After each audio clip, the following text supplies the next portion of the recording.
yung ating pong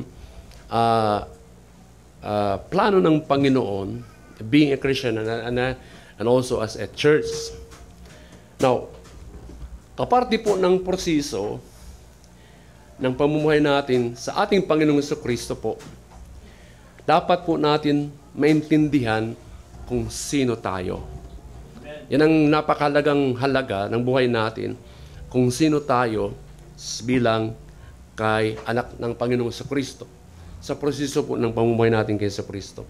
Now, isang napakagandang buhay po na tayo po ay na kay Kristo. Amen? Now, bilang tagasunod kay Kristo Jesus, we are to be servants. As a follower of our Lord Jesus Christ, pakatandaan po natin na ito yung ating estado ng buhay. Tayo po ay lingkod ng Diyos. Servants. Kaya nga, wala tayo ditong palakasan. Wala tayo ditong payabangan. Lahat tayo ay naglilingkod pare-parihas. Ibig sabihin, wala pong mas mataas. There is no higher title as a Christian, as a disciple sa Panginoong Jesucristo. We live to serve God. We live to serve God and to serve others. Ito yung ating dapat maintindihan na tayo mga mananampalataya, tayo po'y naglilingkod. Tagapaglingkod tayo. We live to serve God and to serve others. Now, it is who we are and what we do na tayo naglilingkod at kung ano tayo. Amen? Tayo ay lingkod at naglilingkod. Yan talaga eh. Amen? It is who we are and what we do. Kaya kilala natin sarili natin at kung ano ang pwede natin gawin. Amen po.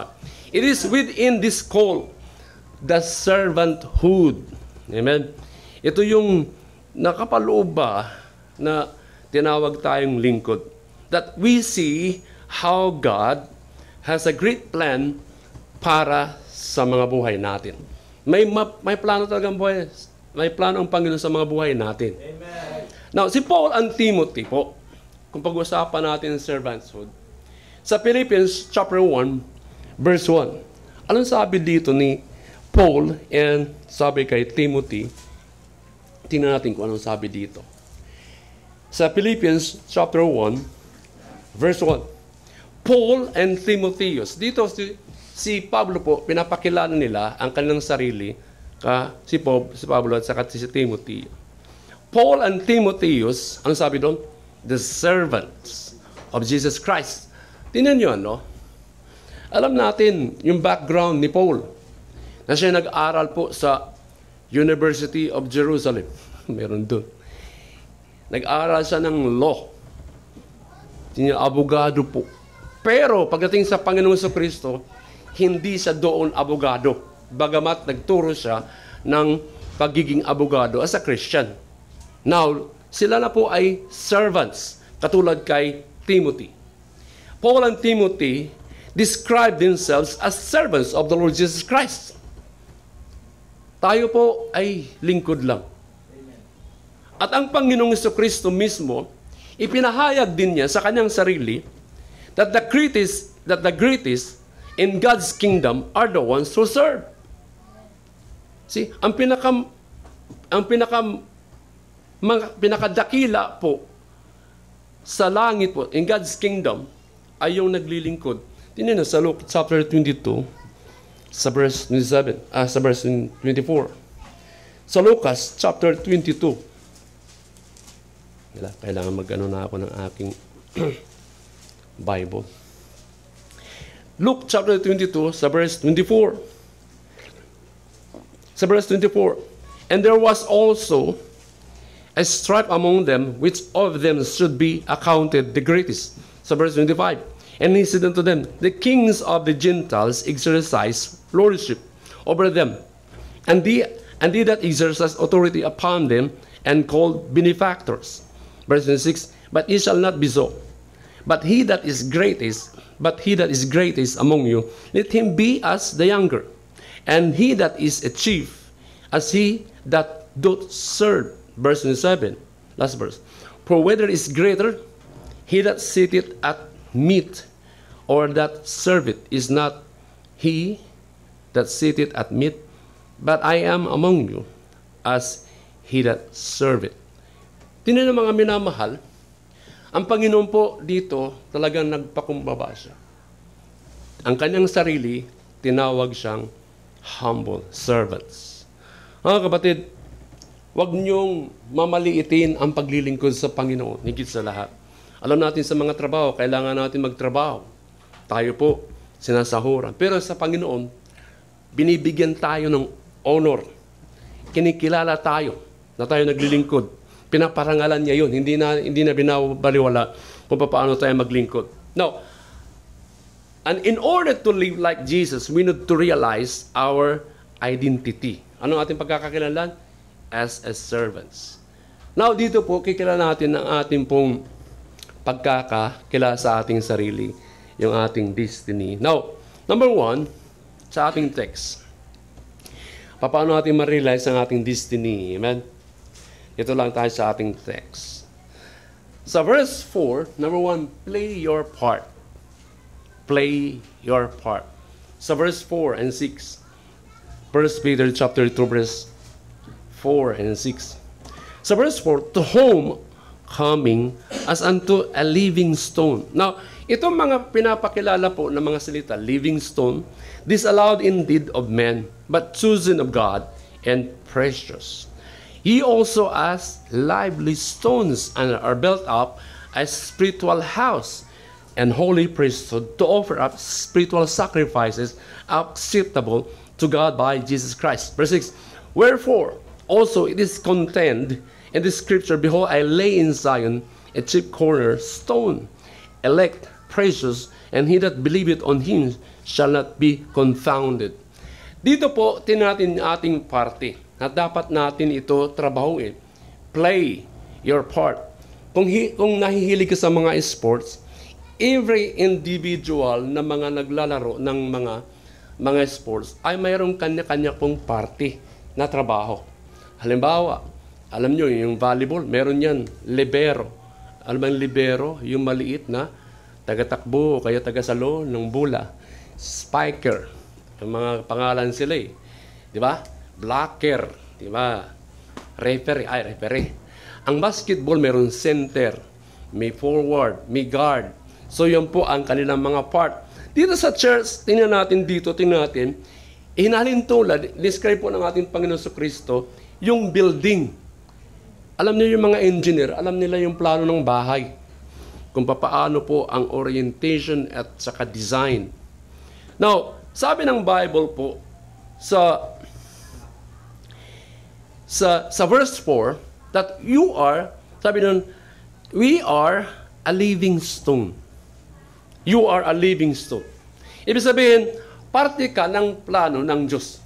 You are part of His plan. Yung kanyang plano sa kung ano tayo sa isang church o building. Ang ating Panginoon sa Kristo po is the living cornerstone. Buhay siya na, pag sinabing cornerstone, ito yung bato na pangsulok, yung pangdisenyo sa pader, sa building. He is the foundation. The cornerstone of a building determines its design and orientation, yung pagkakaangkop ng bahay o building. It is the most significant stone in the structure of a building or a house. So wag lang ninyong mamalitin yung mga liliit na mga disenyo ng building nyo, bahay. Katulad ng bricks o ano pa mga tiles na yung panglagay ba sa mga disenyo ng bahay. Ito po ang nagsasalarawan po na si Pedro po dito, isinasalarawan niya na yung structure ng building made up of a believers, yung church. Tayo po ang tinatawag na living stone o cornerstone na tagapagbigay ng disenyo ng bahay o building. Kaya meron, lahat tayo, kaya nga, para sa kanina, may halaga ka sa church ng building para pagandahin po ang ating church o tayo mismo ng mga church. Living stone, ikaw at ako, ay dinisenyo po ng paglalagay sa lugar. Inilagay ka sa isang lugar, sa isang church, sa isang building. Pakatandaan natin na meron kang parte sa gawain. Amen po ba? Kaya, gawin mo yung parte mo eh. para ikakaganda po ng building o house. Tingnan niyo, pag isang building, pag kulang siya ng parts, hindi siya maganda tingnan eh. Kaya ang ating church, building mismo ito, i-present natin na maganda. Especially, higit sa lahat, yung ating buhay. Kaya nga yung pangsulok, yung pangdisenyo po ng bahay, yun po ang na kung saan ay lahat ito ay pinapanatili ng ating Panginoon na maging maganda eh. Kaya nga pag may kulang sa church ng mga members, kulang tayo eh. Hindi po nakukumpleto eh. Mayroon doon missing, nawawala. Hindi maganda po. Tingnan niyo ang kalagahan po ng Livingstone. Sa Ephesians chapter 2. Ephesians chapter 2, sa verse 19. Tingnan natin dito para maintindihan natin. Ephesians chapter 2, verse 19 hanggang 22. Now therefore, ye are no more strangers and foreigners, but fellow citizens with the saints, and of the household of God. Is his church. Okay, verse 20. And are built upon the foundation of the apostles and prophets, Jesus Christ himself being the chief cornerstone. Verse 21. In whom all the building fitly framed together groweth unto an holy temple in the Lord, in whom you also are builded together for an habitation of God through the Spirit. Kaya nga minsan maintindihan natin kung anong parte mo, kasi ikaw ay kakaganda rin sa gawain. Kulang talaga ang isang church pag hindi nagkakaisa. Kulang si kapatid, kulang sa ganito. Hindi po at matagal po ma-form yung pagkakaayos ng bahay o building pag hindi nagtutulungan. That is why tayo po, ikaw ay kaparte ng isang bagay kaysa sa iyong sarili. Amen? We are part of something bigger than yourselves. Napakalaga ang presensya mo. We are of God, we are of what God is building through Jesus Christ. Kaya may plano ang bawat isa sa atin sa kanyang gawain para pagandahin pa yung kanyang gawa. We are the living stones. Pag sinabi living stone, ikaw ay bricks, building, materials, ng structure ng bahay o God's temple, mapaganda pa. Amen? Kung paano kayo magtayo ng bahay sa inyong mga bahay, pinapaganda. Ganon din ang Panginoon, pinapaganda niya yung church, especially ng building. Hindi ko makuha yung chapter o books. Sa Malakay nga yan siguro eh. Sabi nga ng ang Panginoon, ng isang prophet, pinapaganda ninyo yung mga bahay ninyo, pinapaganda ng mga bahay ninyo. Pero yung templo ng Diyos, warak-warak na. Ano ba kayo? Napapabayaan. Sino nagbigay sa inyo ng blessing na yun ng material? Sino nagbigay na sa inyo ng mga ganun-ganon?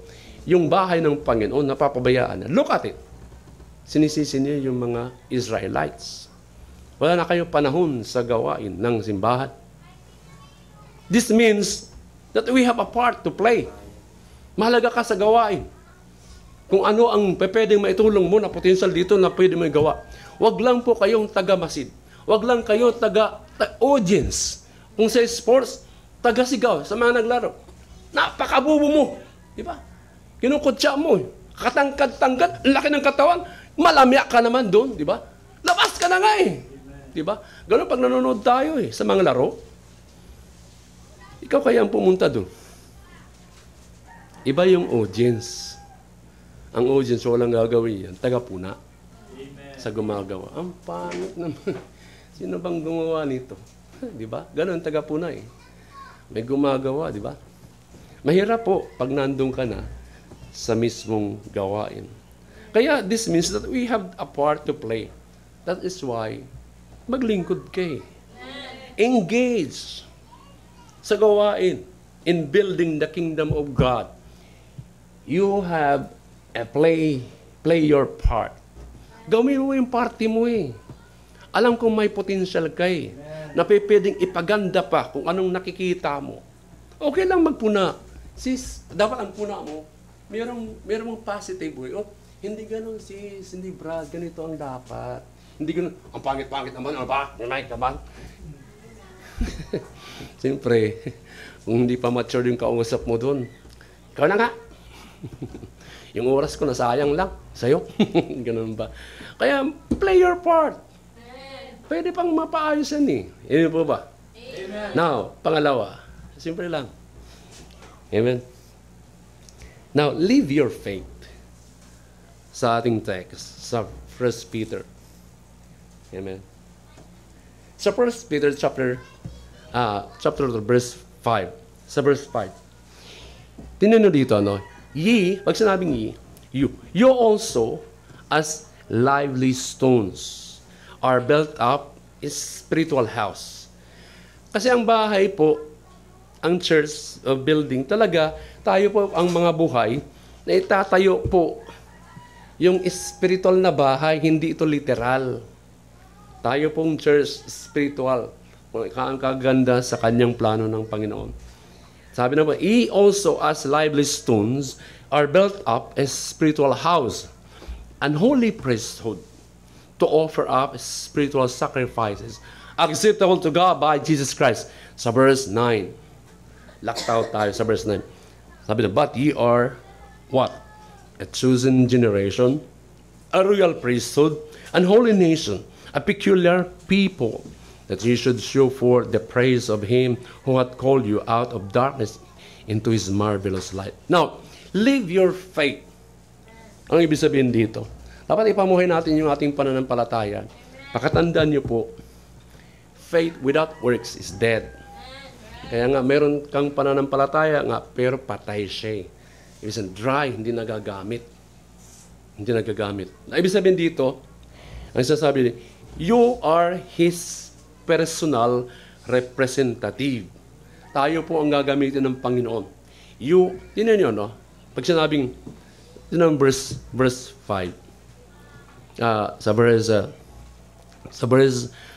Verse 5. Pag sinabi doon, you are an holy priesthood. Holy priesthood.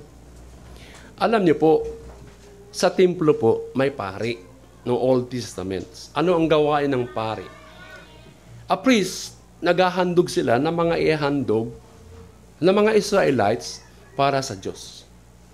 Kung mabaga, baka, kambing, tupa, sila po ang naggagawa noon. Pinapatay nila yon, tapos yung inahandog po yun sa Panginoon, yung dugo noon ay winimisig doon sa pinakabanal na kwarto. At bilang isang pari po, ano ang ating ihahandog? Tayo din mga priest eh. Hindi po Katoliko ang priest na may pari doon. Dito sa Bible, ang isang born again Christian, lahat tayo priest. Wala na doon yung ritual, ceremonial nung Old Testament. Kasi ang gumaganap lang po ng priest, sino yun? Lahi po yun ni Levi. Ang 12 na Israel na mga tribo, ang 12 na tribo na yan, ay sa doon na tribo ay Levi. Ang anak ni Jacob ay 12. Tama. Itong 12 itong mga lalaki, isa doon ay si Levi. Now, ang lahi ni Levi, ito po ang itinalaga na sila ang gaganap doon sa templo, magtatrabaho. Sino mga anak ni Levi? Si Moses, si Aaron, isa doon ng mga Levites. Now, ang ating pong ihahandog bilang priest, una-una sa lahat, wala na doon yung templo eh. Amen? Nasira ng templo eh. Kapanahon ni Jesus Christ at ng mga disciples. So, umabot ng 1st century, hanggang po ay 70 AD, doon po sinalakay ang Jerusalem. Sinalakay ng mga invaders. See? Sinunog nila yung templo. Alam niyo ba kung anong templo nasa loob? Mga gold. Tingnan yung disenyo ng plano ng Panginoon na leon ang kalahati. Tao naman. Di ko lang kung ang disenyo ng Panginoon, tao yung paa at may pakpak. Tingnan na sa loob. Gold-plated yun, pure gold. Gawa ni Solomon. Kasi Solomon ang pinagawa doon ng Panginoon eh. Lahat yun mga gold. Yung brazen altar, yung Ark of the Covenant. Tingnan nyo yung mga paghahandog, mga gold yun na ginagamit nila. Ngayon po, spiritually, anong ating ihandog? Being a priest. Ay, nandun sa Romans 12:1 and 2 eh. Mismo ang ihandog natin, sarili natin. Amen. Ito nang gagamitin ng Panginoon. Kaya kailangan natin ihandog ang ating mga buhay. Saan mo ihandog? Sa pagsamba. Sa panalangin.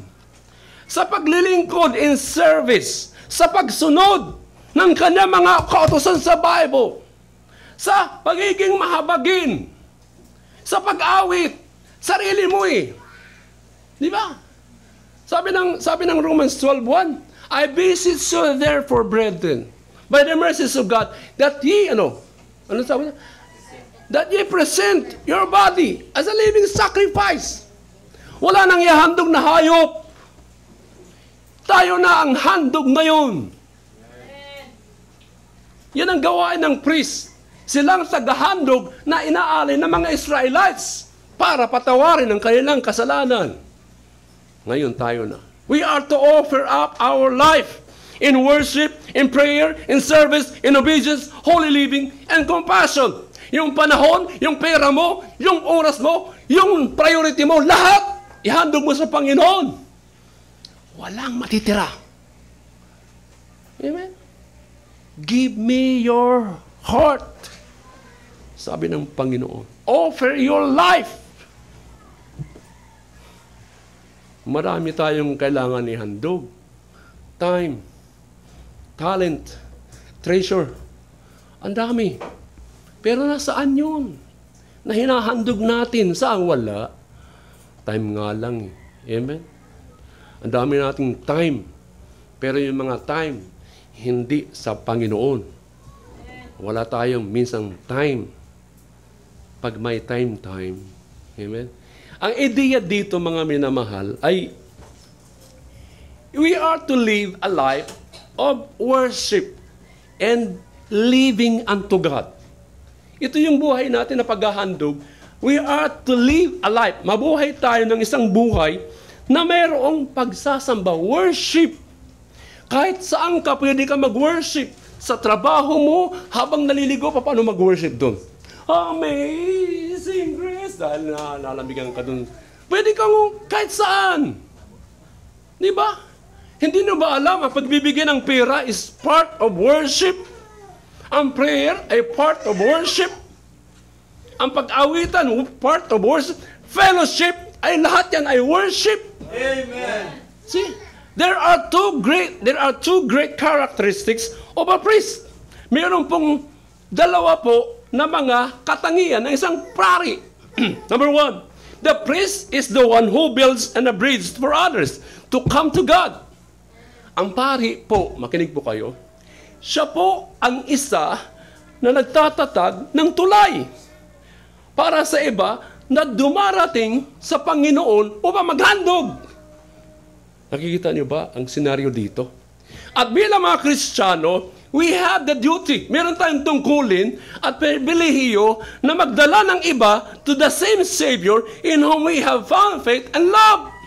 Tayo rin tulay para iandog natin yung iba na nakakilala, mag-share para sa Panginoon.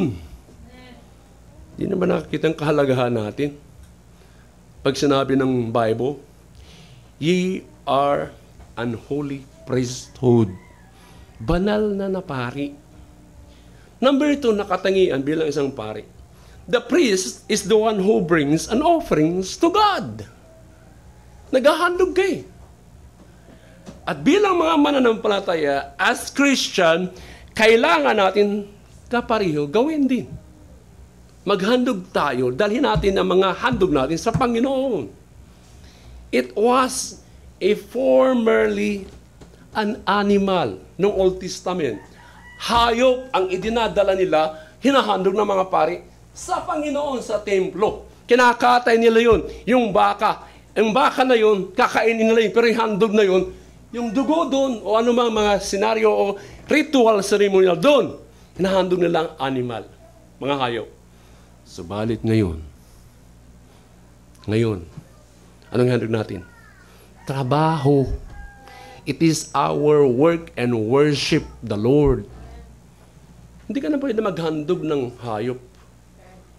Naghahandog na lang yun, mga espiritista. Yung mga, di ba?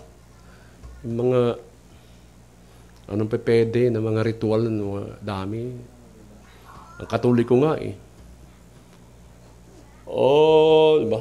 Ritual yan, ceremonial ang ginagawa. Hindi na worship, ceremonial. Paulit-ulit nilang ginagawa. Ginagiging ritual eh. Ceremonial na, lawas katawan ni Kristo. Kaliling, kaliling, kaliling, kaliling. Diba? Paglabas noon, dagdagon. Di ba yung kalimbang doon, kay kulang mga offering eh. Dagdagon, dagdagon. Pakiramdam natin para na tayong banal, no? Nausok-usukan lang ng ano yun doon. Sinso. Ang bihira, no? Para bang dating natin, no? Yung pala, kinagabihan, disco, laklakan doon, laklakan dito. Ano man ini? Tayo ngayon, ang ihandog natin, trabaho natin. Amen. Gawain. Kaya we must serve the Lord. Yan ang tungkulin natin. Mabata man, matanda man. Pare-parehas tayo ng gawain dito. Amen. Hindi lang ang pamilya ng pastor. We ourselves become an offering to God. Mismo yung katawan mo, paglilingkod mo, naghahandog ka na sa Panginoon. Kaya gawin mong pinakadabis. Alam niyo mga minamahal, ayaw ng Panginoon yung katiting na paglilingkod lang, na paghahandog. Ang paghahandog ng mga Israelites noon, hindi po mga pipitsugin na mga hayop. Sabi ng Panginoong Commands, makinig kayo, ang ihandog ninyo yung walang pilay na hayop, yung walang sakit, yung mga matataba, malulusog. Tingnan nyo. Ang Diyos, high standard siya. Kaya kung magsisimba ka lang for the sake of who? Hindi yan tanggap na paglilingkod, mga minamahal. Pag nawala yung who, di ka na maglilingkod. Yes, dumaan ako dyan eh. Kung naglilingkod lang para sa minamahal mo, ikaw nag-away kayo, di ka na maglilingkod? Ano ka? Isinama mo ang problema mo sa Diyos. Na imbis na nagkaroon ka ng problema, dapat lalo kang lumapit sa Diyos. Amen. Hindi ganun ang mga Kristiyano. Wala sa gawain natin yan. Gas-gas na ako noon, naging young people din ako. Anong ginagawa sa amin pag ganun? Tawag kami sa office. Halika nga, Brad, dyan. Bakit hindi ka nagsimba ng linggo? Kasi nga, pastor. Oo. Mula ngayon, hindi ka na magsusong leader, ha? Hindi ka na sasali sa choir. Ang kulang na nga sa akin, palayasin, eh. Hindi ako na-offend. Kung na-offend ako sa relasyon namin na mga yung people noon, hindi na ako na pastor ngayon, eh. Nagsimba pa rin ako kahit kinakawawa ako ng mga kapatiran. Hindi ka papansinin. Isolated kay kasi disciplinary kay. Ngayon, ang ginagamit ng people, ma-offend lang. Ginagawa ng excuse. Amen. Ang liliit ng mga babaw ninyo maglingkod. Noon, talagang hindi ka gagawin mo, isang buwan, hindi ka sasali sa choir, magsimba ka lang, hindi kita pipigilan. Disciplinary ka. Hindi ka papansinin na mga member dito. Kailangan natin ng disiplina sa church. Amen. Anong purpose? Para ma-preserve yung linis, yung purity niya. Amen. Kung lahat tayo dito ay gumagawa ng kabalbalan, isarado natin simbahan dito. Hindi po yan ang purpose ng Panginoon. Bakit gagawin natin ang ganong disiplinado? Ang ating pinaglilingkuran, sabi na, for it is written, be holy, for I am holy. Amen. Wala tayong reklamo dun. Yung paglilingkuran mo, pure, malinis. In Him, there is no darkness, sabi ng 1 John chapter 1. God is light, and in Him there is no darkness at all. Wala siyang kadiliman sa buhay niya kung yan ang ating kababaw na paglilingkod, sabi ko nga sa inyo, kung ang Panginoon sa Kristo na-open na yon, papunta ng cross, papunta sa ipapako, ayoko na dito. Buti na lang, may black na tumulong sa kanya doon. Magpasa ng cross. Meron palang black man doon. Kaya nga, kababaw ng paglilingkod natin, idinadaan lang natin, nakasakit na si Brad sa akin, nasaktan niya ako, na-offend na ako. Ay kung lahat tayo ma-offend, and one thing, matagal na ako na-offend sa inyo. Amen. At kung ako ang ma-offend, alis na rin ako rito. Kung umalis na ako rito, lahat tayo na-offend, nasasaktan. Amen. Ang pastor hindi siya pwedeng umalis kahit discouraged, kahit offended sa inyo. He still remain dahil siya ang bridge para kayo ay manatili malakas sa pananampalataya katulad ng mga priest. Sila kasi ang tagapamagitan, kami ang tagapamagitan. Ano? Panginoon, tulungan niyo si Brad, sister, na kanilang buhay ng kasala, muli i-restore. Kami ang tagapamagitan. Malapit sa Panginoon. Kasi kung hindi ko kayo papanalangin, sino ang mananatili rito? Amen? Kaya nga, kahit ako discouraged, pilit nag-aaral. Na-encourage kayo sa Bible. Pupunta sa pulpito. Discouraged. Lahat na lang ng mga sinunod discouraged. Kahit nga, pilit ako nagpipreach, maglingkod kayo sa Panginoon, maging totoo kayo. Kahit ako'y discouraged na yun. Pilit ko kayong ini-encourage na magpatuloy sa paglilingkod. Diba? Kahit inaaway na ako ng misis ko. Amen. Sabi ko, ma, pagdating na Sabado, huwag mo kong awayin. Baka ang i-preach ko, ikaw.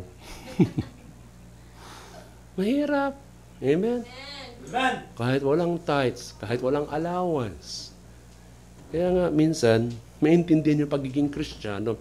The priest is the one who brings an offerings to God. At pag naghandog kayo ng awitin, kaya in-encourage kayo, pag nagdito na kayo sa pulpito at umawit, pasensya na kayo sa aking busis, intaspat lang ngayon. Wag! Diretso na, gawin mong pinakadabis. Di ba sabi ko sa'yo, kahit yan ay napupunit na yero na busis mo. Kasi yun ang paghahandog mo Amen. Nawa, pagpalain ng Panginoon nyo. See? Pasensya na kayo. Pakinggan nyo na lang yung message, yung boses, wag. Huwag kayo mag-excuse ng ganon. Hindi po yan ethical. Sige, sing unto the Lord with a joyful heart. Di ba? Natutuwa ang Panginoon na nakakakita naman ng Diyos kung paano ka maghandog. Pag naghandog kayo ng tithes and offering, huwag kayong, di ba sa Bible, huwag kayong magbibigay ng napipilitan. Amen. Kailangan naman ni Pastor ng gasolina yan. Yan na nga. Huwag ganon. Ang turo po, voluntary, hindi pilitan. Now, mga minamahal, we ourselves become an offering to God. Kaya, live out your faith and live a life of service. Every believer is what? Is a minister of the Lord. Pangatlo po, amen. Diyan ba kayo? Now, realize your destiny. Number 3, embrace your identity. Sa verse 9 and verse 10, 1 Peter chapter 2, sa verse 9 and 10. Look at the verse. But ye are what? A chosen generation. Markahan niyo po yung mga words na yan. A chosen generation, a royal priesthood, and a holy nation, a peculiar people. Peculiar means special, unique. A peculiar people, that you should show forth the praises of Him who hath called you out of darkness into His marvelous light. Tingnan niyo kung nakikilala lang natin sarili. Tayo po ay inilipat na, tinawag na, labas na tayo sa kadiliman, darkness, which, sabi doon? Into His marvelous light. Tingnan niyo, sa verse 10, which in time past were not a people. Hindi talaga tayo mga tao ng Diyos, but are now the people of God, which had not obtained mercy, but now have obtained mercy. Now, isa-isahin natin. Number 1, You are a chosen people. Ibig sabihin, you belong to God. Kaya nga, yakapin natin yung identity na yan. Hindi ka lang ordinaryong tao. Alam niyo po, ang mga Israel, nung kapanahon na yun, sila talaga ang pinili na bansa. Israel. Israel ang pinangalan. Ito yung pangalan ni Jacob, bago yung pangalan na Israel. Now, ang Israel ay talaga pinili ng Diyos na bansa. Sa Old Testament yun. Okay. Now, sa New Testament, sino ang pinili ngayon? Mga believers are considered chosen and have been crafted into the family of God. Ikaw yun, tayo yun, ang pinili na ngayon ng Diyos. Mga Israelites man, mga Pilipino man, mga European man yan, pag Christian, yan ang pinili na ngayon ng Diyos. Hindi ba kayo natutuwa doon? Sa pamamagitan ng pagtanggap natin sa Panginoon, sa pamamagitan ng pananampalataya, napakagandang pakinggan. Ano ang purpose doon po? Na tayo pinili. At least merong tatlo na dahilan kung bakit tayo pinili. Tayo po'y pinili ng tatlong dahilan. Para, number 1, for blessing. Para pagpalain tayo eh. Tinan nyo, na andun ang proteksyon ng Panginoon. Yung kanyang blessings, garantiya na yun, pag tayo po ay born again, napili ka ng Panginoon, na andun, secured ka sa ating good health, sa ating material, spiritual. Kaya huwag tayong masyadong maglamya-lamya. Tayo po ay pinili sa anong dahilan upang pagpalain. Pangalawa, for obedience. Para sumunod. Alam niyo po, yung obedience, ito yung wala tayo. Responsibilidad. Samahan mo ng responsibilidad. Kaya nga yung mga anak natin, tinitrain up sila, inutosan natin, sinusubaybayan kung paano gawin yung utos nila. Diba? Wait lang, sumunod. Pagkatapos ng gawa, ano bang ginawa mo? Hindi mo naman lang inayos ng... Diba? At least, utos ulit tayo. Natitrain up tayo. Inuulit-ulit. Ako, ganun din ako eh. Yung tatay ko, nanay ko, lumalatay yung walis sa akin dito. Talaga naman, daming mga latay. Umiiyak ako eh. Lumulog, pinarulog ako ng asin. Totoo lang. Naranasan ko din yan eh. Pinagkakantsawan pa ako ng nanay ni Catherine, yung mga kapatid ko, ay talaga naman, wala akong magawa eh. Ang nanay ko nakabantay ng walis. Hasik! Saan ka nang galing? Oo, naku. Kaya, pagdating ng tatay ko, pinapakita ko lang. Ano nangyari yan? Iyak na ko na. Oh, sige na, bili ka na doon. Bili ka na, bili. Iba rin ang tatay. Narasan ko yan eh. Kaya pag sumunod ka, gawin natin pinaka-the best.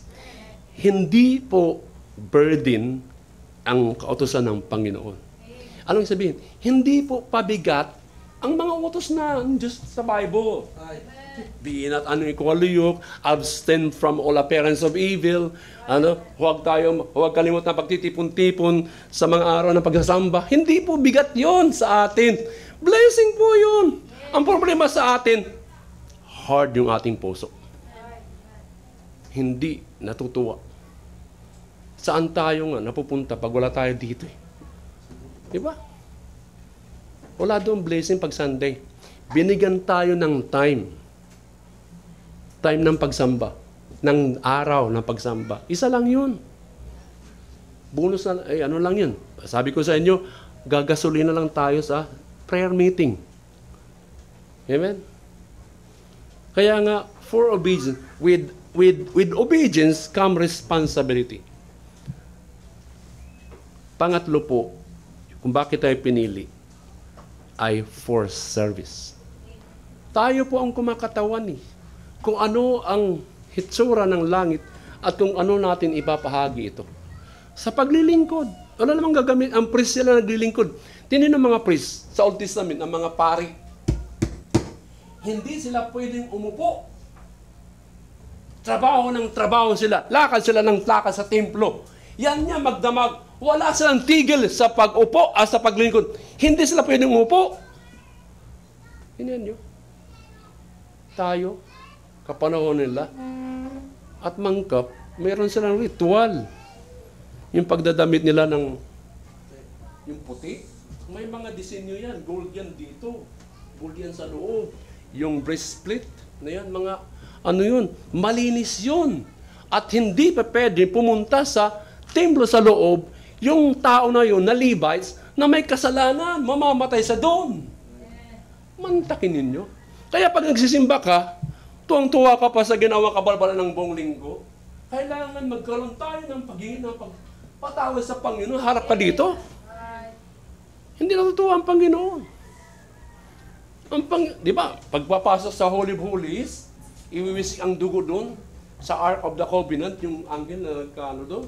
May tali yun eh, kasi meron ditong bell. So, na tumutunog ng kalimbang, bell. Kling, pag lumalakad, kling, naririnig na sa loob eh. May tali eh. Pag hindi na tumutunog yung bell doon sa kanilang palda ba? So, patay na eh. Hihilain na lang nila yun eh. Bakit namatay? Kasalanan.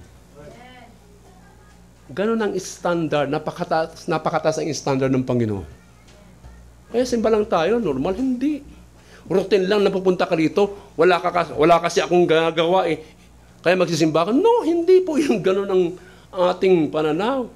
Ano yan? Libangan mo lang pagsisimba? Kasi wala tayong ginagawa? Hindi ganon po yun. Amen po ba? Amen. Panghuli. Hindi.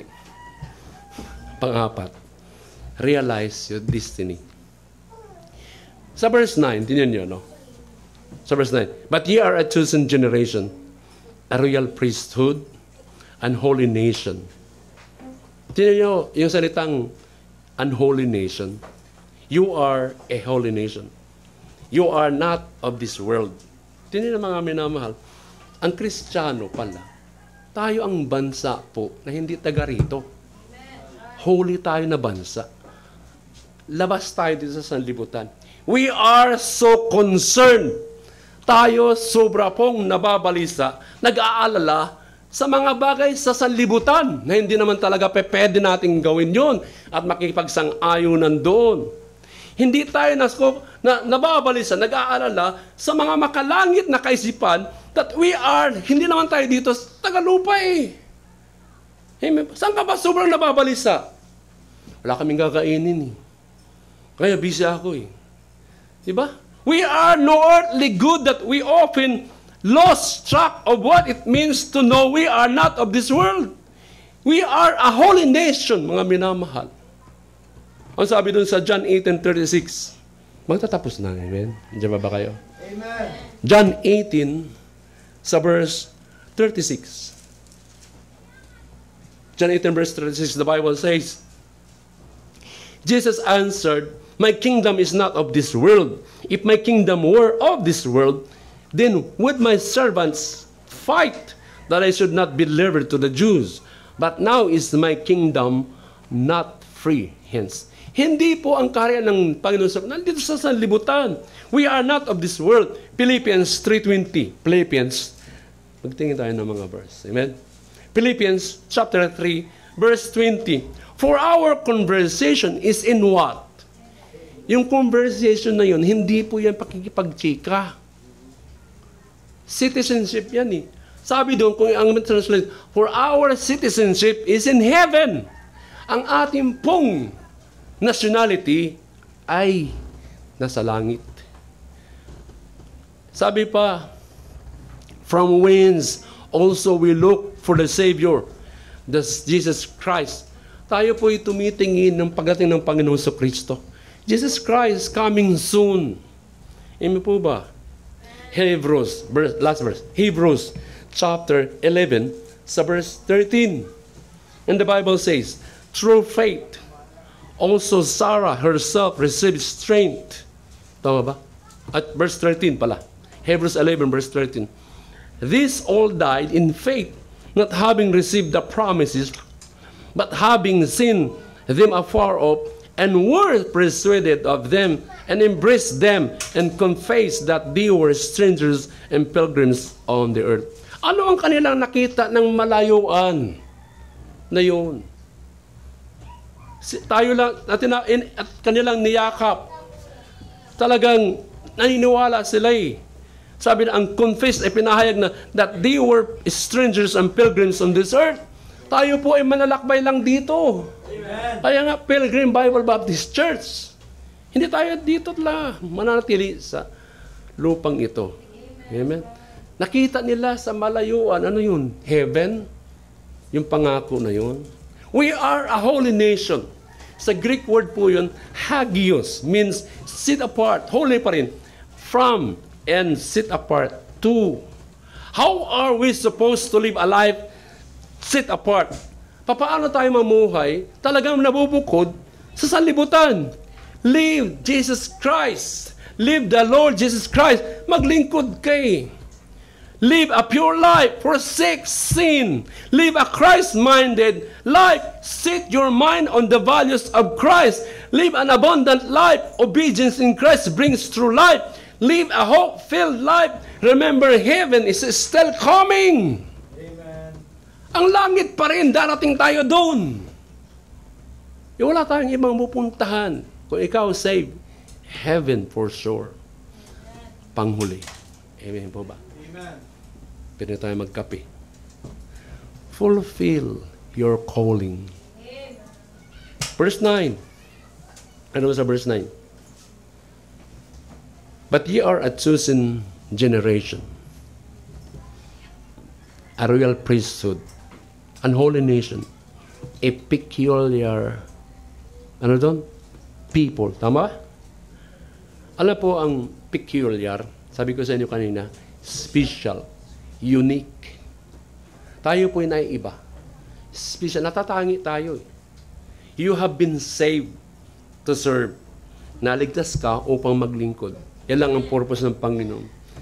Pag tinagalog natin yung you are a peculiar people, sa translation po sa Bible, tayo po ay bayang pag-aaring sarili ng Diyos. Bayang pag-aaring sarili ng Diyos. A people belonging to God. Pag-aari na tayo ng Diyos eh.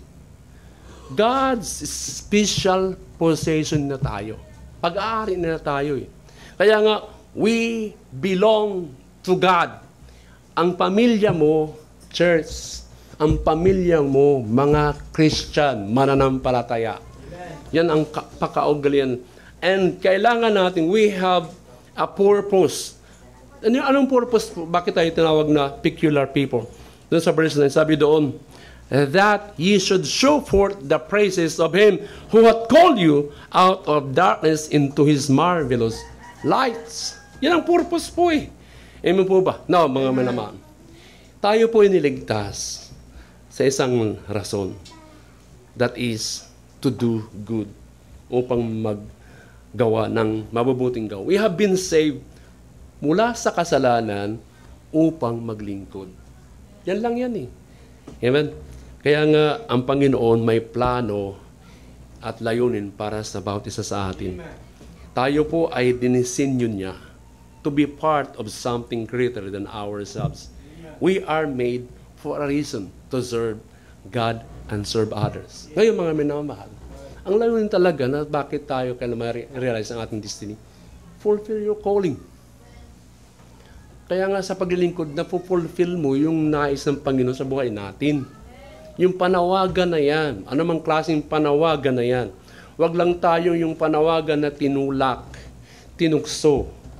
Ano pa? Diba? Tinulak, tinukso, o kaya, diba? Kaya ngayon,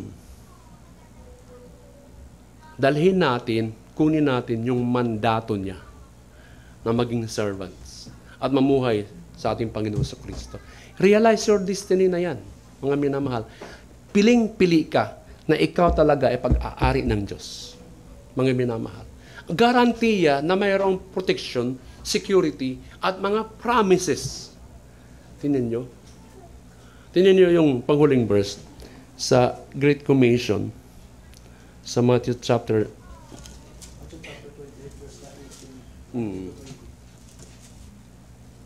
tingnan natin saglit. Sabi doon, "Go ye therefore and teach all nations, baptizing them in the name of the Father and of the Son of the Holy Ghost, teaching them to observe all things whatsoever I have commanded you." Tinan niyo ang promise. "And lo, I am with you always, even unto the end of the world." Ibig sabihin, may security kayo. May protection kayo. May pangako ang Panginoon. Sasamahan ka hanggang sa wakas ng mundo. Garantiya yan eh. Kaya huwag tayong matakot. Huwag tayong mabalisay. Maraming mga verses patungkol sa anxiety, patungkol sa worry, patungkol sa mga nababalisa tayo. Andiyan mga verse. Amen? Kaya tayo ay kakaiba na mga tao. Huwag nawang maiba yung salitang naiiba ka na. Naiintindihan niyo po? Tayo lahat tumayo, tayo manalangin. Muli, Ama, salamat po sa maigsing